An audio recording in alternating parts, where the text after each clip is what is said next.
انسان کے قلب کے لیے جو چیزیں زہر کی حیثیت رکھتی ہیں، جن چیزوں سے دل مریض بنتا ہے، ان میں ایک چیز ہے فضول الطعام، یعنی فضول کھانا، مشکوک کھانا۔ کھانا انسان کی ضرورت ہے، لیکن اگر اس میں بے احتیاطیاں ہوں تو یہ چیز انسان کے قلب کے لیے ظلمت کا سبب بن جاتی ہے۔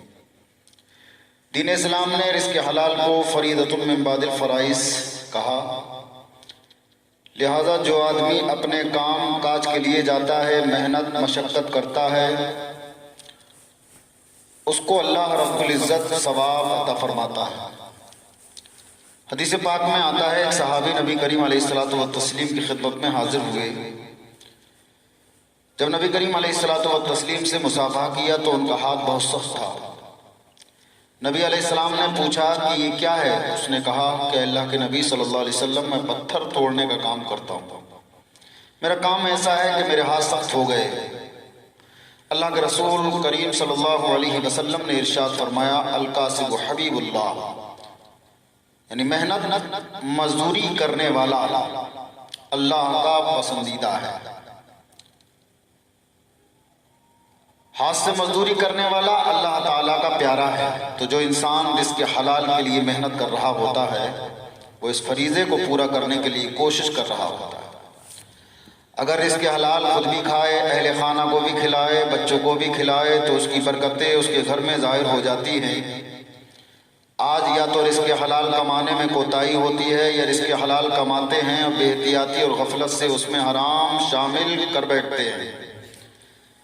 مثلا اس کو یوں سمجھیے کہ دودھ کا پیالہ ہو تو پیشاب کا ایک قطرہ اس کو ناپاک بنانے کے لیے کافی ہو جاتا ہے، اور سود کی حرمت تو اس پیشاب سے بھی زیادہ ہے۔ تو اس بارے میں احتیاط نہیں کرتے، محتاط نہیں ہوتے، جس کی وجہ سے اس کے اثرات پھر دل پر آ جاتے ہیں۔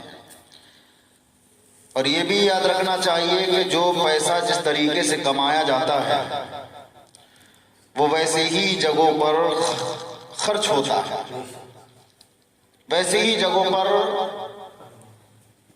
لگتا ہے۔ چنانچہ سفیان ثوری رحمۃ اللہ تعالی علیہ بڑی اچھی بات فرماتے ہیں، ہمیں چیزوں کے مخرج کی وجہ سے ان کے مدخل کا پتہ چل جاتا ہے۔ بندے کا پیسہ جہاں خرچ ہو رہا ہوتا ہے، اس سے پتہ چل جاتا ہے کہ یہ پیسہ آ کیسے رہا ہے۔ کسی نے پوچھا، حضرت آپ نے اتنی بڑی بات کیسے کر دی؟ فرمانے لگے، یہ لو 10 دینار بازار میں جو بندہ تمہیں ایسا نظر آئے کہ مستحق نہیں ہے، یہ اس کو دے دینا۔ یہ تمہاری نظر میں جو آدمی صدقہ لینے کا مستحق ہی نہیں، اس کو دے دو، لیکن ذرا دیکھنا کہ یہ خرچ کہاں کرتا ہے۔ یہ 10 دینار لے کر گیا اور شہر میں اس کو ایک آدمی نظر آیا، بہت خوبصورت، بڑی اچھی، اس کی دیکھنے بھالنے میں بڑا اچھا لگ رہا تھا، اچھا لباس، وہ اپنے ہاتھ میں کچھ لے کر جا رہا تھا۔ تو اس آدمی کے دل میں خیال آیا کہ یہ آدمی بالکل صدقے کا مستحق نہیں، میں اس کو دے دیتا ہوں۔ اس نے اس کو 10 دینار دے دیے۔ اس اللہ کے بندے نے جب 10 دینار لے لیے، پھر پہلے گھر کی طرف جا رہا تھا، پھر بازار کی طرف جانا شروع کر دیا۔ یہ بھی پیچھے پیچھے چل پڑا، اس کو کیا پتا یہ میرے پیچھے پیچھے آ رہا ہے۔ تو اس بندے نے آگر جا کر وہ تھیلا پھینک دیا اور دکان سے جا کر سبزی خریدی، گوشت خریدا، 10 دینار کا کھانا پینے کا سامان خریدا اور ایک گھر میں داخل ہو گیا۔ اب اس کو پوری تحقیق کرنی تھی۔ کسی بندے سے کہا کہ یار مجھے اس کا حال معلوم کر کے دو۔ پڑوسی نے کہا میری ان کے ساتھ بے تکلفی ہے۔ چنانچہ اس نے ان کا دروازہ کھٹکھٹایا، پوچھا کہ آج آپ کے ساتھ کیا حالات پیش آئے؟ اس نے کہا میں سید گھرانے سے ہوں، ہمارے گھر میں آج چوتھا دن فاقے کا تھا۔ اللہ، نہ گھر کی عورتوں نے کچھ کھایا، نہ میں نے کچھ کھایا، اور آج ہمارے اوپر حرام کھانا بھی جائز بن گیا، جان پر بن پڑی۔ میں گھر سے نکلا، میں کچھ لے کر آتا ہوں تو مجھے اس راستے میں سے کوئی مری ہوئی بکری ملی، تو میں نے اس کا گوشت کاٹ کے اس کے تھیلے میں لے لیا۔ گھر والوں کو کہتا ہوں یہ پکاؤ اور کھاؤ۔ راستے میں آ رہا تھا کہ مجھے ایک اللہ کا بندہ مل گیا جس نے مجھے 10 دینار دے دیے۔ اب میرے لیے اس گوشت کا کھانا حرام تھا، تو اس کو میں نے پھینک دیا اور 10 دینار کا میں گوشت لیا، آٹا لیا، سبزی لی، گھر لایا۔ آج ہمارے گھر میں صدقے کا پیسے کا کھانا پکا اور ہم کھا رہے ہیں۔ اور جس نے دیا اللہ تعالیٰ اس بندے کو سلامت رکھے۔ وہ شخص بڑا حیران ہوا اس نے آ کر سفیان ثوری رحمۃ اللہ تعالی علیہ کو پورا واقعہ بیان کر دیا. آپ نے فرمایا دیکھا یہ میرا پیسہ تھا، یہ کہاں کس جگہ پر خرچ ہوا؟ اس نے کہا اب ایسا کرو، اب اپنے 10 دینار لے کر آؤ،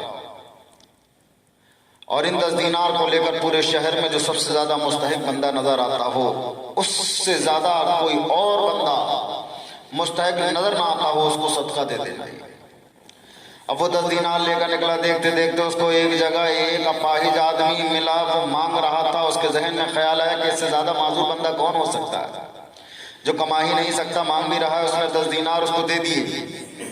وہ دینار لے کر وہاں سے چلا، یہ بھی اس کے پیچھے پیچھے. تو وہ اپاہج آدمی ایک ایسی دکان پر سرکتے ہوئے پہنچا جہاں پر نشے کی چیزیں ملتی تھی. پہلے تو اس نے کچھ پیسوں سے نشے کی چیزیں خریدیں، پھر وہاں سے جو نکلا تو ایک طرف بڑا، اب یہ بھی کچھ فاصلے رہ کر پیچھے پیچھے رہا. یہ حیران ہوا کہ دیکھا کہ یہ جوان اپاہج آدمی پیسے لے کر ایک طوائف کے گھر داخل ہو گیا اور وہاں زناکاری کا مرتکب ہوا. تو اس کے پیسے جو حرام طریقے سے کمائے ہوئے تھے اس نے اپنی طرف سے مستحق بندے کو دیے.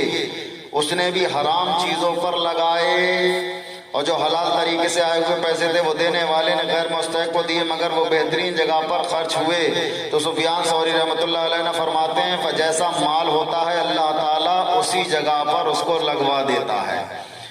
اس لیے ہر بندے کو چاہیے کہ وہ اپنے مال کے اقتصاب میں یہ ضرور خیال رکھے، آیا یہ مال جو ہمارے پاس آ رہا ہے یہ کہیں ایسا تو نہیں اس میں حرام کی آمیزش ہو، کہیں ایسا تو نہیں کہ یہ حرام مال ہو.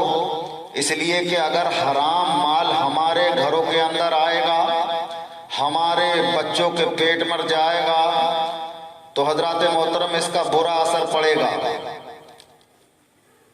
اس کا برا اثر پڑے گا.